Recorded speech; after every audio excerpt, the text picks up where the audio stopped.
Okay, now let's do LDNA loom, but now we're going to do something with the index loops which we haven't done before, and these are what I call dominant switches.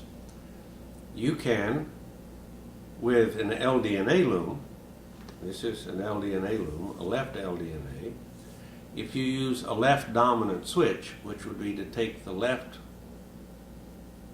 loop over the right loop and pull apart, you will see that you have this delightful little collapsible eye in the center.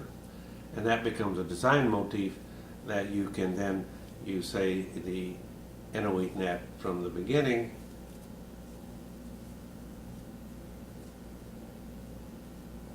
and the power lift, say, and then you can reach and pull this apart in the center, and you can see that you have this richness in the center of the figure, which is not shown to its best advantage in this simpleness of figure. You begin to see it there.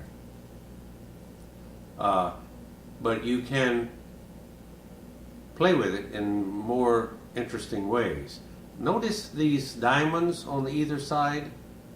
This is a typical result of a inuit net ending, and the center little circle there, the double circle, would be the equivalent of any other information you had put into the figure before you finished it.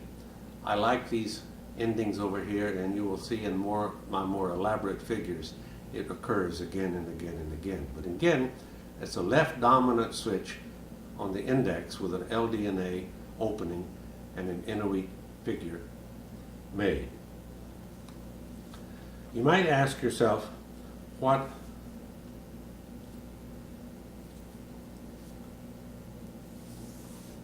would happen if you had an LDNA and then do it a right dominant switch? You'll see that you don't get that prettiness, you get a complexity that is asymmetric in the center. That should not dissuade you from looking and finding figures by using that maneuver. But by and large, I think that you would start with an LDNA, you do a left dominant switch.